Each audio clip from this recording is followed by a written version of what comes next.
Good evening, good evening, and welcome to a new edition of Urban Sentinel Live. And I'm your host, Reggie Kearney. And I'm just going to sit down tonight. We're going to have some jibby jab tonight. Just going to talk about some current events. Just, you know, nice, easy night, okay? So I'm glad that you all are able to tune in to Urban Sentinel Live tonight. Thank you all for taking time out from your busy schedules to spend some time with me, listening to my wonderful guest that I have tonight, Krista Glenn. She's got her own podcast and she's doing good things. So thought I would sit down with her tonight, talk to her, find out what she's doing, and we're going to discuss some issues that are pertinent to the Black community. But we really want to focus on the month of March, which is Women's History Month. So that's what we're going to do. So, Krista, where you at? Where are you? Come on in, visit Here me. I am. Hey, how Okay. are you doing, Mr. Reggie? Hey, I'm doing fine.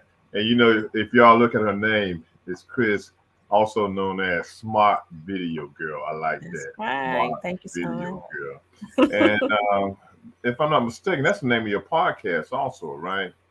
Well, my podcast is called Introducing with Smart Okay. Video Girl. Oh, Mm-hmm. okay. Okay. Yes. So, very, very, very original name. I like that. Thank you. I like that Thank you. originality. Yes, I like that. Yes. So, how you been doing? I've been doing good. I'm busy, which is good. I say, I'm booked and busy, Right. so that's great. I love it. Right. Hmm. Just a little background history. Chris or Smart Video Girl knows we have a good friend in common, Dr. Dula, Dr. Doolin. who's a great community activist in Prince George's County.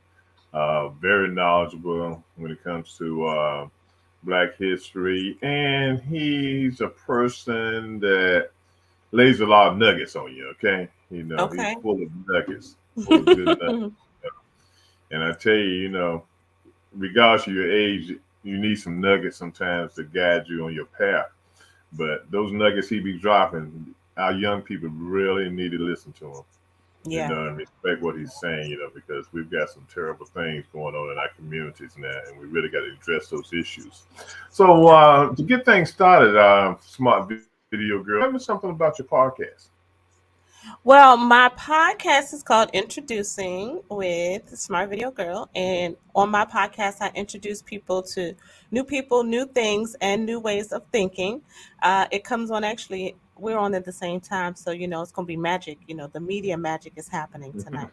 Um, and I bring people in from the community around the world just to talk about what they do. As it relates to their business, but then I also engage in conversation, thought provoking conversation to help people expand their minds and different ways of thinking. So Mhm. that's really Mhm. what my podcast is all about. So and it Okay. encompasses who I am.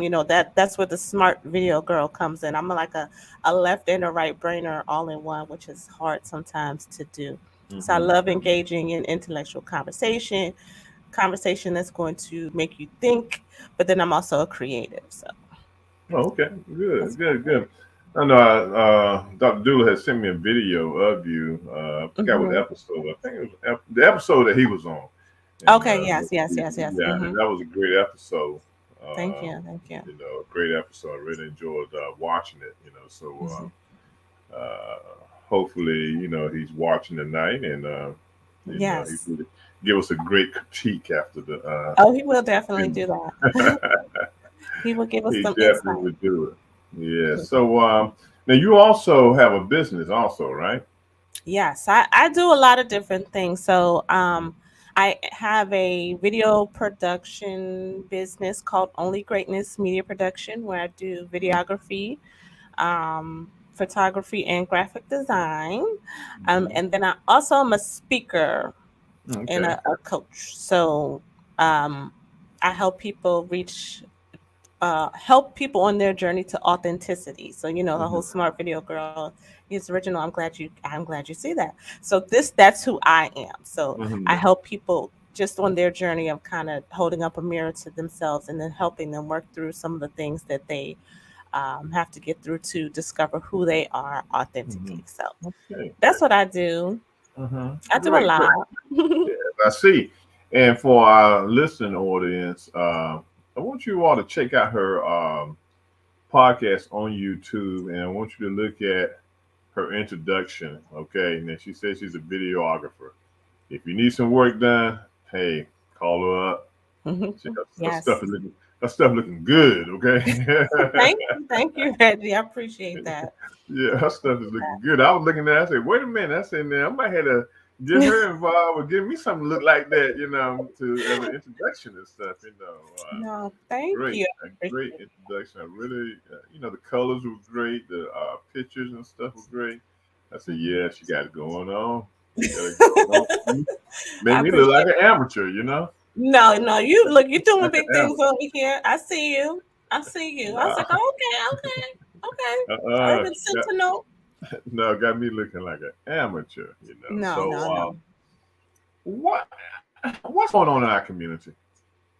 Mm. What's going on in our community? In What's the black going? community? What's Oh, going do on? you really want me to answer that question? Yes, I do. We got to figure this thing out here. Okay. So, um, I truly believe that Hmm. in our community um, we have settled into this state of victimhood, Hmm. um, where things happen to us. Hmm. We feel like I mean, and we're talking on the masses, okay? Hmm.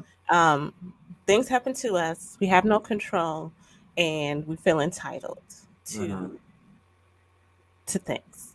Hmm. So it comes out in so many different ways. Like, and I say this lovingly because we have experienced a lot of trauma in our community. It's Yes. years and years and Hmm. years of trauma in the Hmm. Black community, and so it has really put us in a state of not knowing how to get over this trauma, to get out Hmm. of the trauma, how to face the trauma, and that's really where we are. Hmm. And so when you're in this state of where things are happening to you, you see no way out. You're looking for someone to Hmm. come and rescue you, and somebody to take you and pull you up. And and this is something that I truly believe, is that we have to start to learn how to, one, of course, know our history. And Dr. Dula has done a great job with that. That's one of the reasons Hmm. why I appreciate him and love him as a mentor, because Hmm. he definitely is someone who's helped me on my journey, by instilling knowledge of my history and Hmm. who we are and where we come from and the greatness that is the Black history. Hmm. But then there's also the level of personal accountability and responsibility that Hmm. people have to that we have to own, in our communities, so that we can start to contribute, because that's really where I see it. I mean, it's a lot in between that, but there is this state of, woe is me, woe is us, somebody owes us something, and somebody gonna give us something, and so therefore there's no personal accountability, there's no Hmm. personal responsibility for our own communities. We're looking for Hmm. someone else to do that, and it Hmm. and it has matriculated into a whole different types of things, and even down to not wanting to vote. So how can you not vote? Hmm. How can you not see the responsibility to vote, yet want to say they're not doing their jobs, they're not giving us what we Hmm. need? So there has to be that level of consciousness that says that, um, I'm a victim and I'm helpless, and Hmm. it really is almost like a mental Hmm. issue, Hmm. you know. And two, to add on to that, we in our community, we have to recognize and realize that there's an attack on Black America. I mean, Absolutely. that's bottom Absolutely. line. There's an attack on Black community, and I think we, take it for granted that what's going on in the red states really can't affect us, but it can.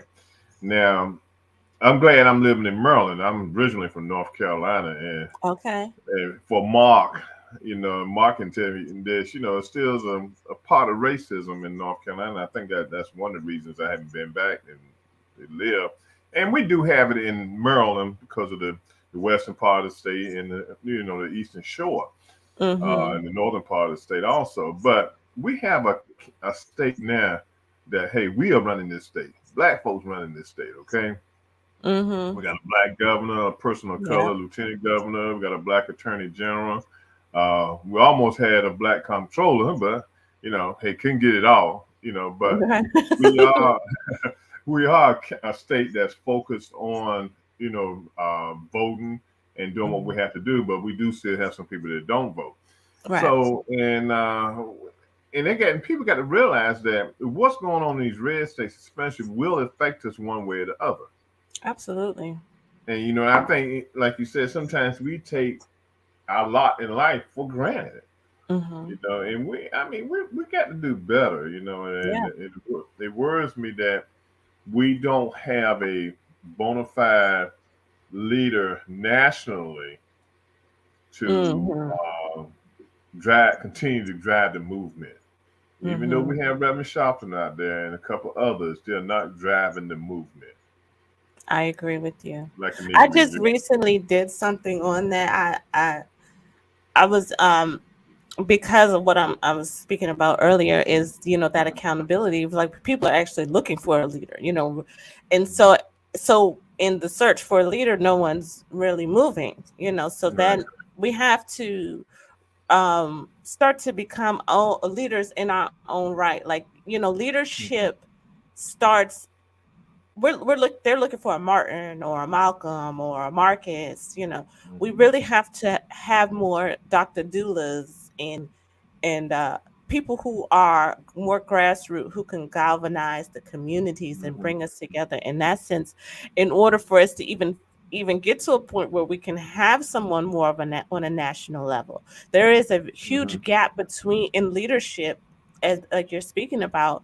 We have some people out there, and they've been doing it for a long time. But then in between there, what do we have?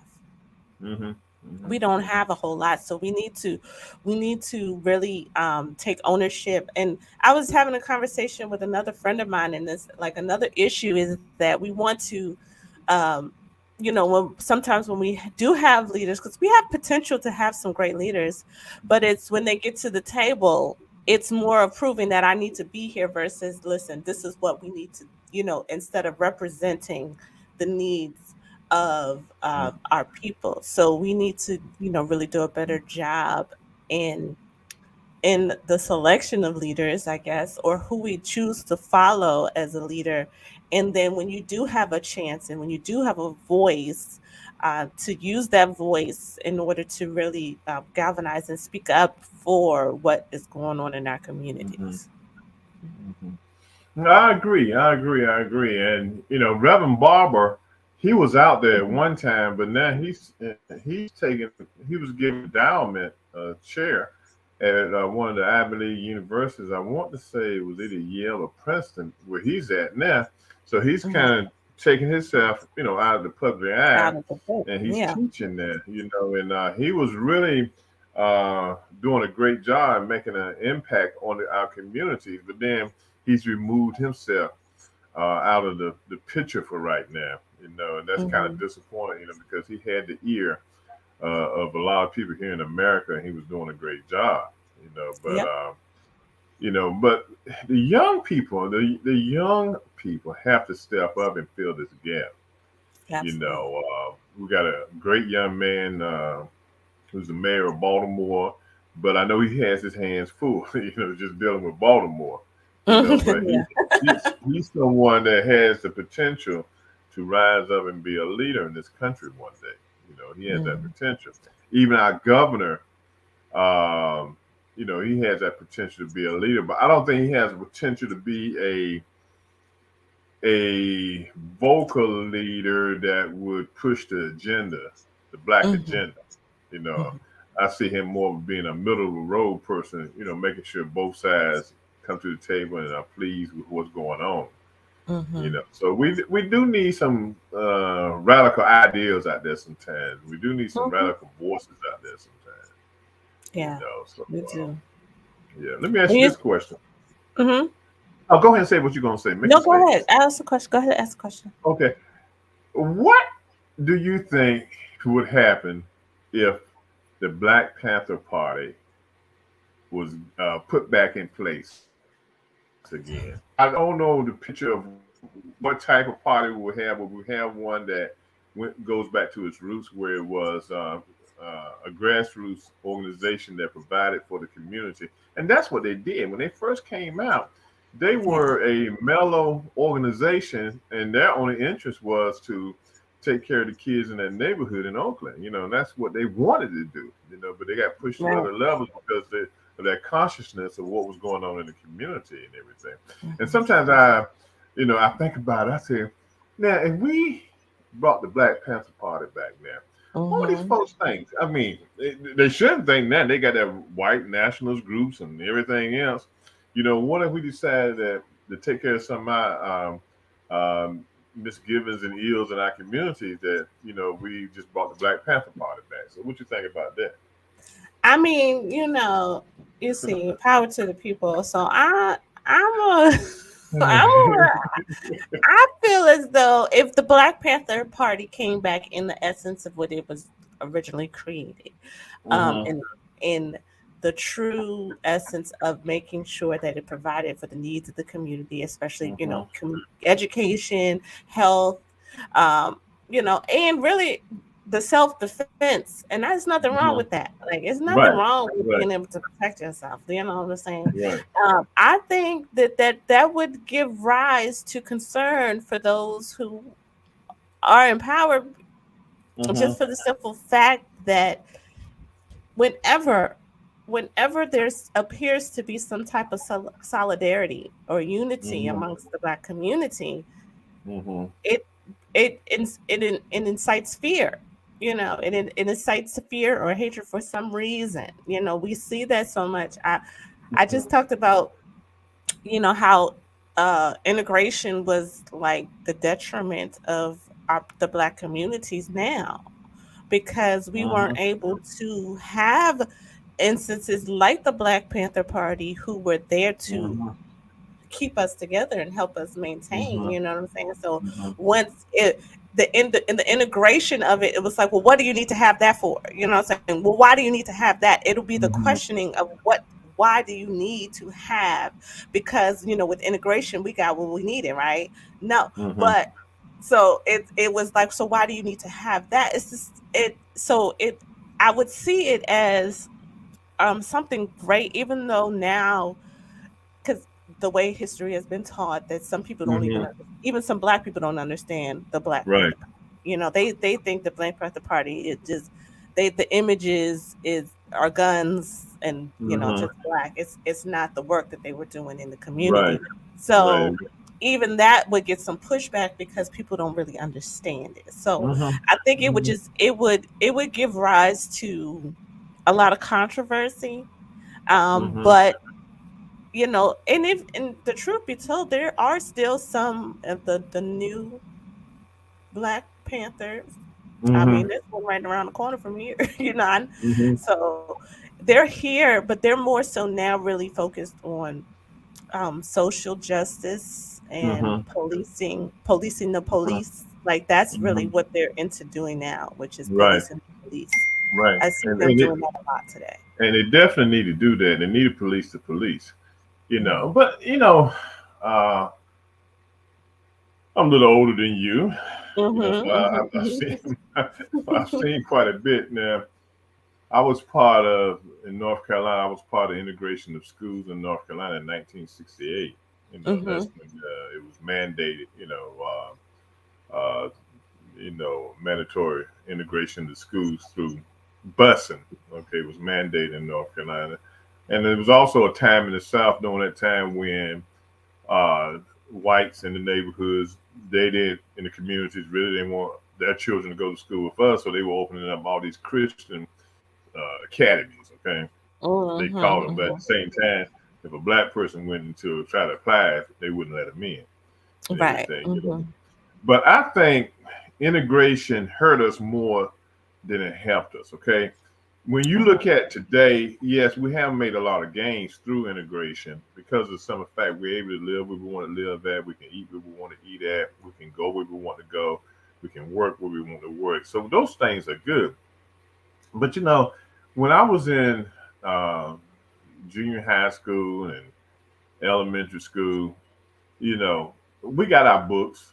We took them home and got the paper bag and made book covers and everything.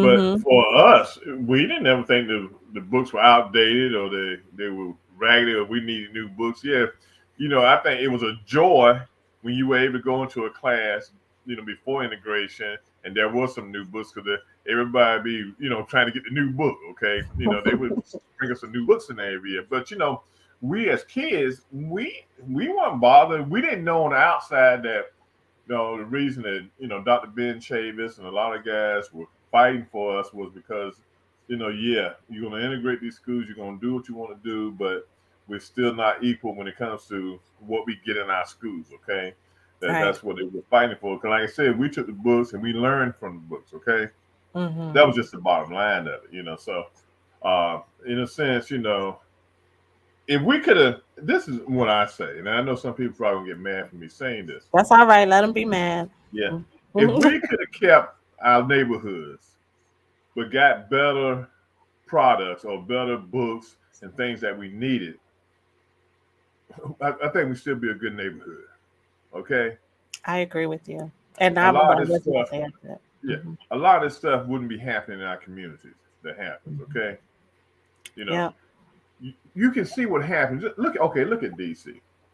I remember a time coming up here as a kid to DC that Temple Hills area and then Marlow, Iverson Mall was the first mall in the Washington area, first enclosed shopping center in the Washington area. It was white folks living out there. Okay. Mm-hmm. You get one or two blacks in the neighborhood and the white folks start running.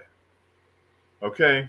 Then you have the government, the county government in all these states that don't do what they need to do to keep these neighborhoods up. And then they started falling down or they fell down, and this is what we have now. Mm-hmm. We got Temple Hills. To me, Temple Hills is the worst area in Prince George's County. It seems like every time you turn around, somebody getting killed in Temple Hills or either the Oxon Hill area. Mm-hmm. So you be trying to figure this thing out, but because they didn't set us up to be successful. That's right. Right. Integration was not a setup for be to be successful. It was.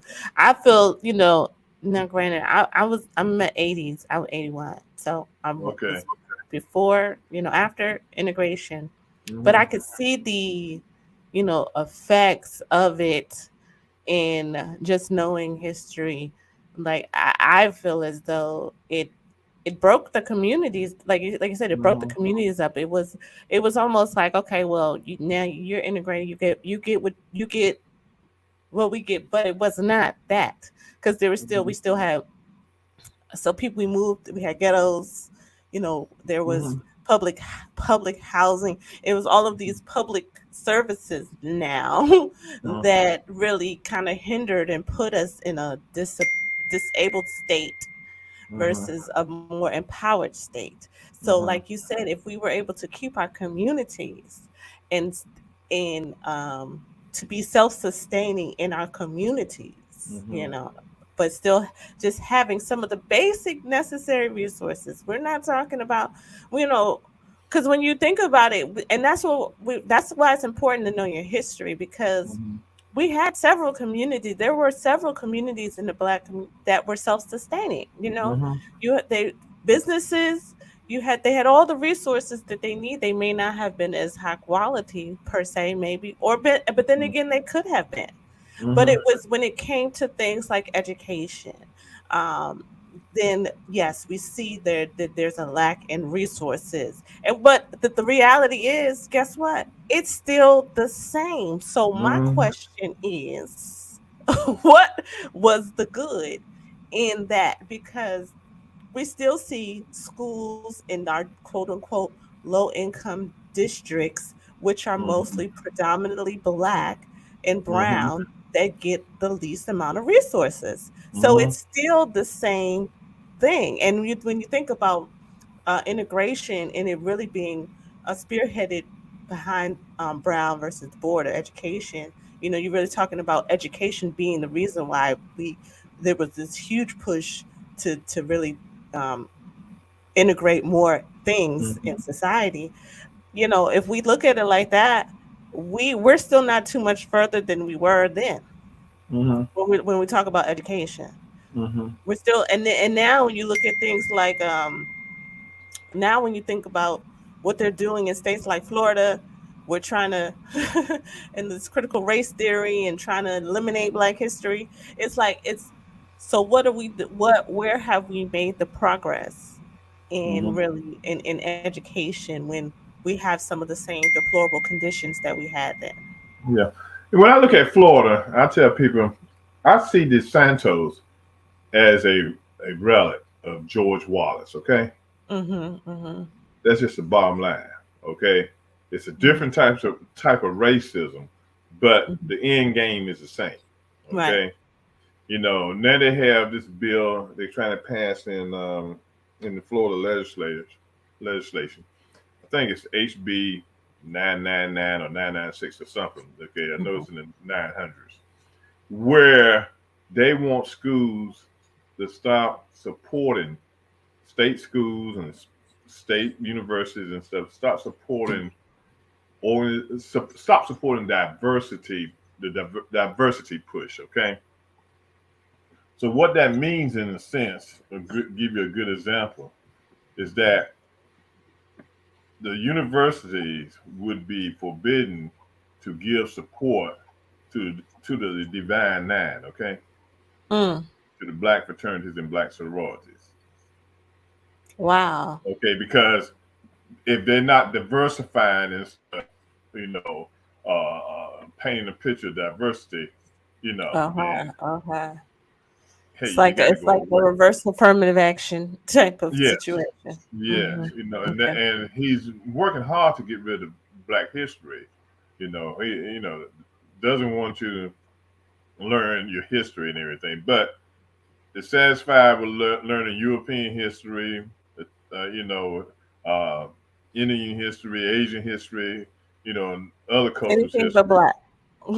everything but Black. And we Wow. want, and you know, granted, it might not be so bad, whatever he's doing, if we were teaching our kids Black history, That's right. Right. Right. Right. okay. Hmm. If we could just say wholeheartedly, hey, look, decide to do what you want to do. We teaching our kids Black history. But if you walk up to some of these kids and say, who's Dr. Martin Luther King Jr., they can't even tell you. It's a road down the street around in the hood. Look, in Southeast, you talking Right. about, yeah, that's what they be talking about. Right. Talking on Southeast where Dr. Martin Luther King Jr. Boulevard is, Right. or Yeah. Avenue is. And that's the problem. With my kids, I have always pushed Black history, okay, because I knew the schools weren't getting it, because Yeah. I know when Yeah.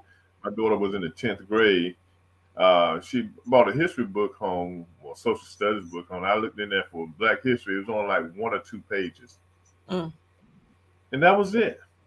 that's it. And I want to say, did it even talk about slavery? I don't even know if it talked. If it did, it was very, very little Mm, conversation, very little written about Black history. So that's we crazy. have to do a better job in our own community, you know, teaching and talking about things that are pertinent to our community. Hmm. Yeah. I homeschool my kids Oh, okay, okay, good, good. exactly for reasons such as what you are speaking of. Hmm. Because it is again, going back to what I was talking about earlier Hmm. about responsibility and Hmm. accountability, Hmm. a lot of parents, um, because of working and careers and Hmm. personal lives and what they got to do, um, Hmm. leave the responsibility of their child's education to the public school system. Hmm. Um, and as we're speaking about, they're not doing an adequate job of preparing our kids for what Hmm. is necessary. It's very, you know, even in we're talking about our history, we're talking about just in general, like there's just not an adequate, you know it adequate training and teaching for to prepare our Mhm. kids. And I really feel like Mhm. parents are responsible. And if I'm being honest and transparent, before COVID, my son was going to school, public school. And then when COVID hit, I really kind of got to see how Mhm. this dynamic worked, how they were conducting the Zoom. And it was chaotic because, Mhm. it was like I realized that there was no system. And so I took it upon myself to be responsible now for his education. And since then, he has not been Mhm. back to school. And it allows you to do so much for our kids. But it Right. takes the parent being willing and responsible as well, so Mhm. if you have parents who aren't even involved in their kids going to school, then it's going to Mhm. kind of be hard. Now, it was a transition, I will say that it was a Mhm. transition, Mhm. but now we've kind of gotten into a groove. And he understands his responsibility in his education, and Mhm. he's more interested in learning. And I can cater his education around the things that he's good at, and I can really Mhm. foster and work with him. And then I can see Mhm. where he needs additional help, and then I can provide that for him. So, I mean, Mhm. homeschooling has been a great blessing. I would recommend anyone Yeah. who can do it to do it. I know one time we just thought homeschooling was something that took place in the white community and the parents were doing it, which was true. So and get the kids away from the black schools, okay? Black Mhm. students, But I'm seeing more and more black parents and families going towards homeschooling. I think that the numbers are they increase every year as far as Yeah. families doing homeschooling and everything, So And if that's we what. talk about, and in Mhm. Maryland, really, because I was concerned. I was like, oh my God, Mhm. they're gonna ask me what we did, and what did Mhm. he get?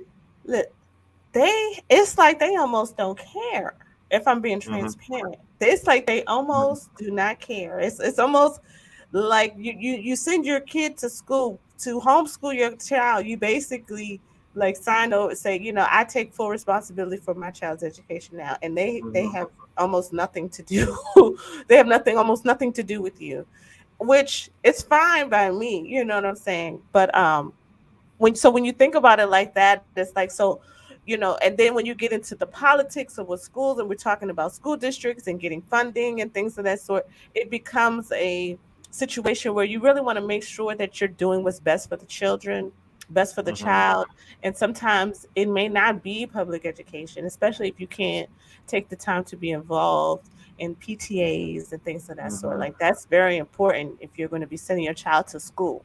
I'm a Mhm. very hands-on parent. I want to know who's teaching my child, who their lunch Mhm. supervisor. I want to know all these things, and Right. so, and that's very important too. Mhm. When you're talking about responsibility in the community, you don't send your child to school so that you can do what you want to do and be free for Right. 6 hours. That's not Mhm. what you're sending your child to That's school what, for. and that's what some people do. Right, It's an but that's opportunity for not what them to it's do for. what they got to do before the kid comes back home and No, everything. no. Okay, so let's change gears as we continue on. Who's Okay. someone that you look up to? Being that this is Women's History Month, who's a black woman that you look up to in the community or the nation? Um. Well, I have the creative bug in me. I Okay. admire, and I look up to Ava DuVernay as someone who has a creative, and she uses her gifts and talents to help share our stories. Mhm. And so, Mhm. as far as a woman that I look up to, she would be one of those people that I Mhm. look up to in the community. She did Selma, she did 13th, which was a documentary. So she has really been instrumental, I think, in using her talent to contribute in a way that's maybe unorthodox, that people may not realize, but really using her Mhm. her status as a director, cinematographer, producer to Hmm. bring forth the stories and share our history in a way Hmm. where people, especially younger generations, can get insight to what it is. So Hmm. she's someone that I definitely look up to and admire. Yeah, and look, you can't forget about Queen Sugar now, okay? Yeah, I see. That's what I'm saying. So she gives it to us, and I Yeah, love that. I love that yeah, about her. yeah. I love Queen Sugar. Hmm. A great Great, show, great great work. show, and Yeah. everything. Who else gives you that push? Who else gives me that push? Let's see. I also am um Dorothy Height is someone that I look up to. Like Hmm. so she's a past, but Dorothy Height is someone because she wasn't afraid to use her voice, even though it was tried to be suppressed. But she definitely, as someone who kind of crossed barriers and was able to use her voice to in politics, and so I look up to her as well. She's someone who stands out to me, who try to emulate in ways, and try to break barriers, Right. and stand in rooms and be in places that they said that I should not be. So Hmm. that Hmm. is someone that I look up to. Yeah, you got to go for it. You Yeah, got to go for it and yeah. everything. So look, with your videography Hmm. that you do, are you doing any classes for kids in the community or anything like that? I To. have, Mhm. I have done some videography classes for kids. I haven't done any in a while, but Mhm. I do teach my son Okay. these skills. I do teach my son these skills. And I'm part of a homeschool collective. And so some Mhm. of the classes that we do, that we're looking to do, is doing it. Because again, with COVID, uh, it we had to shut it down. We did a lot before COVID started, and so now we're just Mhm. trying to figure out ways to be creative and do it digitally, remotely.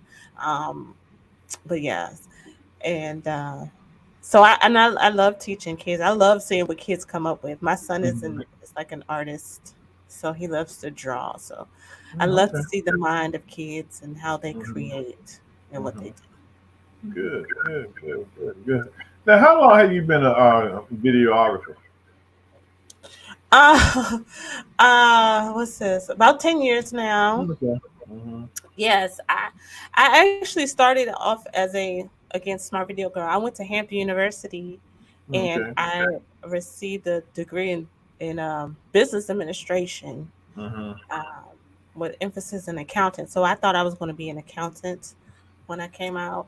There's Mhm. the left brain of me, and then I fell into entrepreneurship early in my 20s, and that's when I met Dr. Dula, Mhm. and I just received so many opportunities, and I actually came on as someone's podcast, Mhm. similar to this is back in the day in 2007, before when Mhm. internet radio was just getting started, Right. and someone said, "Oh, you can do this," and it really intrigued me because I love listening to Mhm. people's stories and hearing what they had to say and like learning about their journeys, and I love asking questions.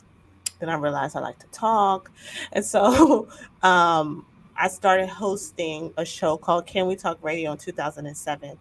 And Okay. then, like, soon after that, I realized that just talking wasn't enough. I was a visual person. And so I could I wanted to see the story. I wanted to like document, follow them around. And Mhm. so that's where the videography came in. So then I went and got a degree in digital cinematography from Full Sail Mhm. University, and I love making. My passion is documentary, so I'm actually Mhm. working on a documentary now. Mhm. What Mhm. type of documentary are you working on now? It's called Dreams of a Vision, Okay. and really, the premise for the documentary is similar to kind of what we're talking about now. It's definitely Mhm. about highlighting Black history in our Mhm. community, but it's also about uniting our generations. One of the big problems that I see is the disconnect in the generations in the Black community. Mhm. Um, And a lot of that has to do with communication. And me being someone who is in media, it is my desire to use communication as a way to tell stories and to unite generations. Mm-hmm. So um, I'm interviewing people across all generations in the Black Mm-hmm. community to kind of see how they view each other, um, Mm-hmm. and to kind of document to see where we have come from Martin's dream to Obama's vision type of that time Mm-hmm. period, and how do we bring this all together in a united way. So kind of using the old storytelling, word of mouth, because I want to hear Mm-hmm. the stories from our elders. I want the new generation to talk to me about what they're experiencing, because one thing I do realize is, and I said this, the only difference between age is time. So a lot of times people forget that we were once children, we were once teenagers, we were once, getting into our own types of trouble, creating our own kinds of ruckus. It may look different, but Mm-hmm. we were once kids, we were once youth. And I want to kind of rekindle that, to kind of show that there's a commonality, like no matter what age you are, that Mm-hmm. there are still some things that you go through as a human, so that we can start to humanize who we are and to unite us as a community and realize that we all need each other at the end of the day. Mm. Very interesting. Very interesting. Very interesting. Um, you might have Oscar on your hands. You never know. Thank you. Documentary category. Thank you. You never Thank know. you. Never know. You never know. But like I said, we got a lot of work we got to do in our communities. I mean, we when we look around at the kids killing kids, I mean, Mhm. that's an epidemic right now. It You know, is. It and is. you say, okay, this happened this week. Hopefully, it won't happen again. Then the next day it happens. The next It's like day. this Yeah. never-ending circle, Hmm. and that circle needs to be broken. Yes. It's You know, spiraling out of control. It's yes, it's it is. it's It on is. it's on autopilot. Like I always Mhm. just tell people this all the time. I was like, you we and again, that's kind of where I'm talking about this victim mentality now. It's like Mhm. we can't, there are definitely things, there is a war outside going on. There's a war going Mhm. on outside, all right? But there's also a war going on in our community. Mhm. And um there's a it's almost to the point where the enemy, the oppressor, whoever you want to call, can stand on the outside and watch what is happening Mhm. and have to do nothing, because they have already done and set in place everything that creates that has perpetuated the self-destructive behavior that we see Mhm. now in our community. Mhm. So you know that's where I say we have to start to get that accountability and responsibility, because we know, like I said, we know that these things were done. We know that they're set up by design. Do we know this? Do we know? Mhm. Because if we know better, then we do better, and Mhm. we make the necessary changes. But again, Yeah. it really is dealing with a lot of trauma. Mhm. We really have to um, get to the root of the traumatic activities, the traumatic events that have happened in our families.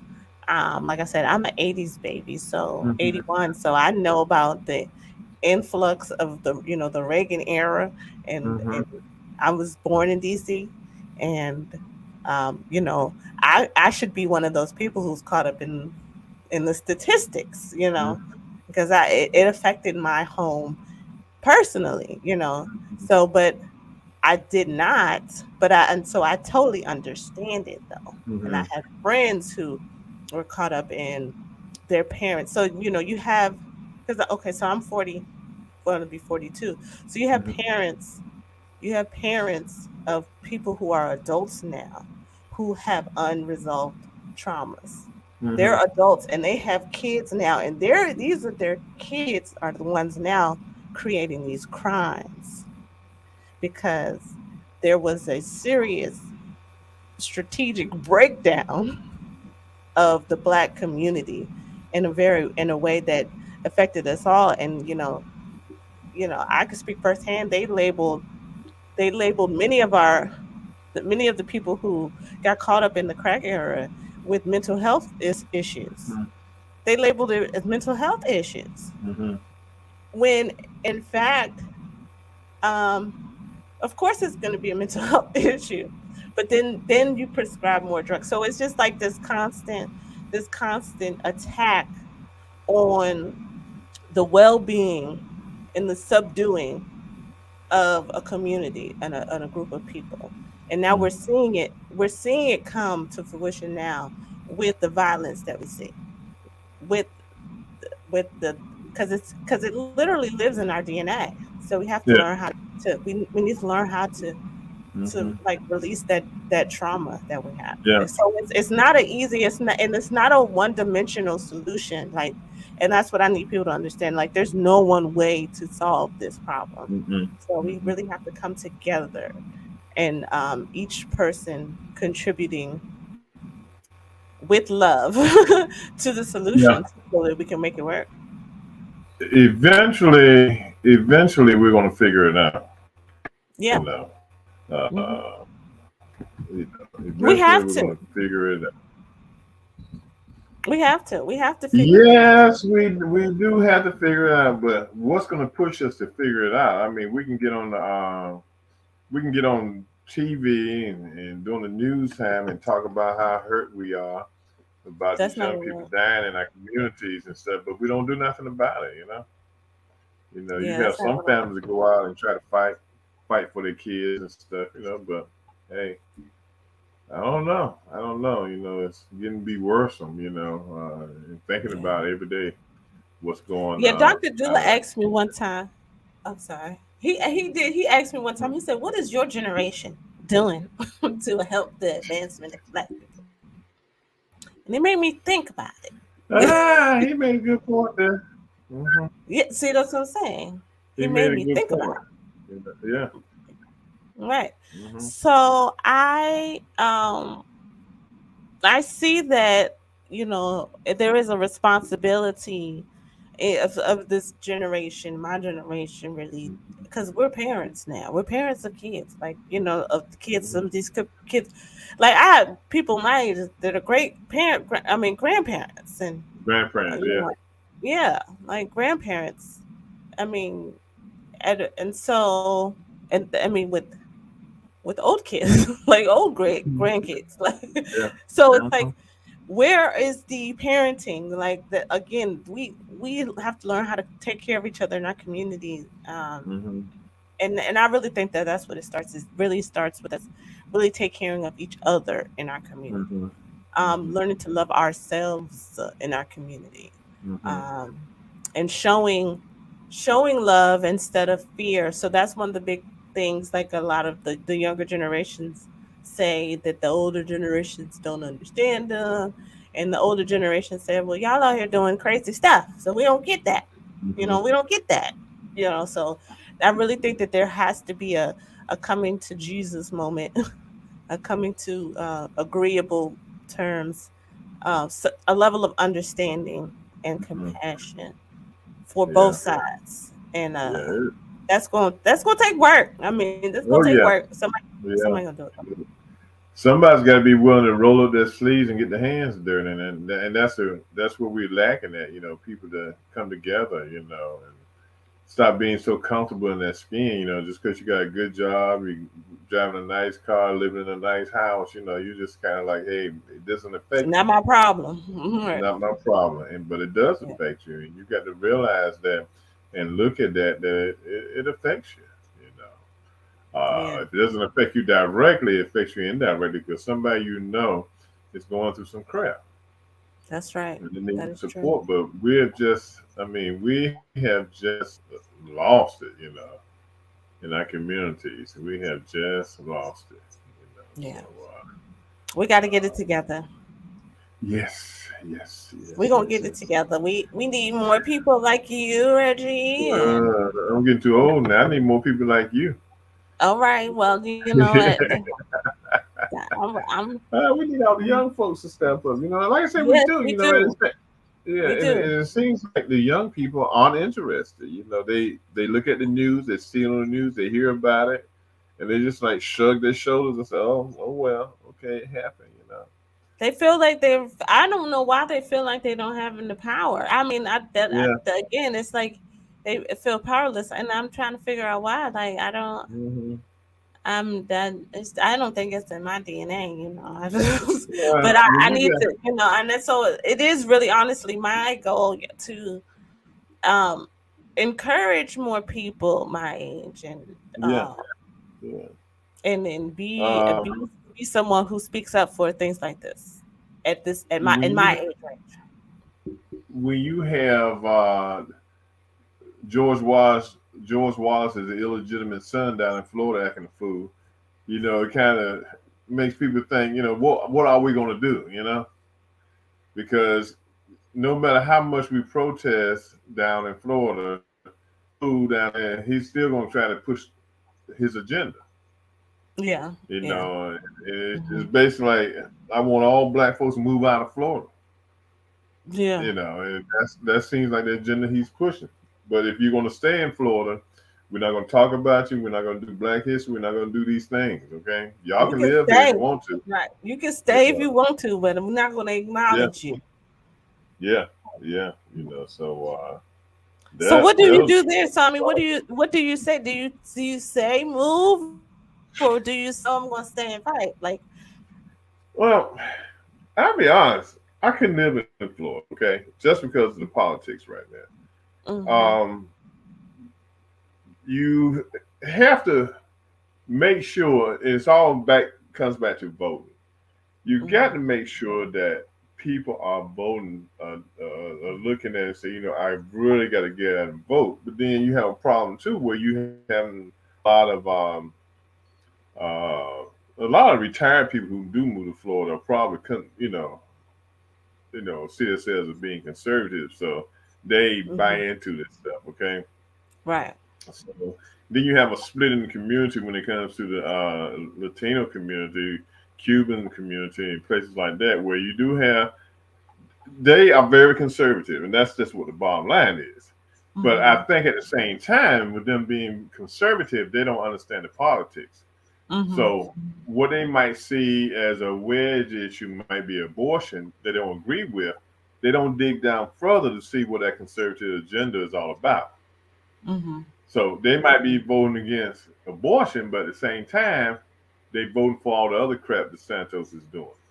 Right, right, right. Okay. They don't go far enough to study it. And I think if they would go far enough and study the issues, that they might be allies to the Democrats in Florida to make some changes down there. And right hmm now, he's just enjoying himself, because his legislation is his legislative agenda is controlled by Republicans. Right, right, The right. I see Democrats have that. no power in the House of Florida and no power in the Senate in Florida. Mm. So he just enjoying himself. I'm just having fun, fun, fun, fun. And then he thinks he can take his agenda nationally, but he can't because nationally it's not going to work. People don't want. You got some people that want to hear that crap. The majority of the people don't want to hear that crap. So Yeah, I mean, he can't come beyond. Well, yeah. So it's so it's far he easy. can only go but so far with that. Yeah, Yeah. So it's easy to say, get up, pack your bags up, and move, but you can't do that. A lot of people just can't up and move to another state. that's true. They can't do that. But they got to get out and fight and get involved with the politics of their community. Right. And that's what they got to do. And that's what Personal they're not doing. responsibility. That's your So rightful duty to fight. That's your yeah, way of fighting. that's right. So tell me about what your show is going to be about. The show that you're doing tonight. What's going to be about? Tonight I have Ms. Remy Duyele, Dr. Remy Duyele, who is a speaker, author, coach. She actually ran for a state delegate here in Prince George's County District 23. Hmm.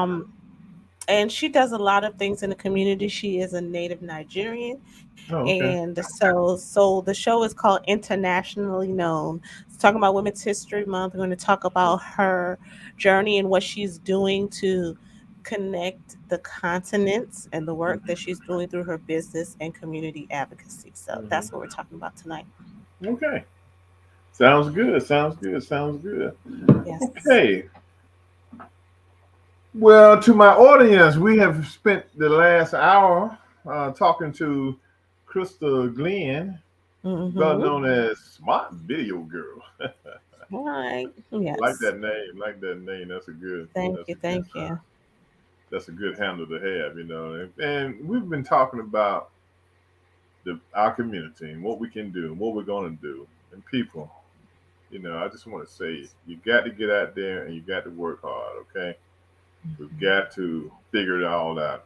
We're not doing a good job with that. Everybody has got to roll their hands up. I'm not saying you got to go there and take over and run around the country, but you got to do your own part in your own community and make a difference. And you know what's That's going right. on in the community. Be a voice and work on our politicians to bring changes to our communities. And that's what you got to do. Any parting words for our audience before we shut it down? I just encourage everyone in this effort to, raise the consciousness of the Black community to be your Hmm. authentic self. And in your authenticity, then we will be able to grow and you can contribute your special gifts because that is what's needed. I feel if we all take responsibility, own our gifts, and then contribute them to our communities, then we can see the betterment of our communities. Okay, sounds good. Sounds good. And before we go, I wanted to ask everyone to go to urbansentinelmagazine.com, www.urbansentinelmagazine.com for the latest edition of this month's, the March edition of Urban Sentinel Magazine.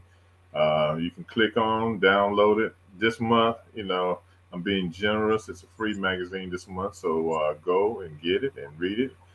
You can, like I said, you can go to that platform or you can go to issuu.com, click on Urban Sentinel Magazine, and enjoy the magazine. We have some great articles in there, some great individuals, and I think you'll really like it. Okay, so please All right. support me with my magazine and my show. Please support introducing what's the name of it again? Your show? Introducing podcasts with Smart Video Girl. Yeah, Introducing.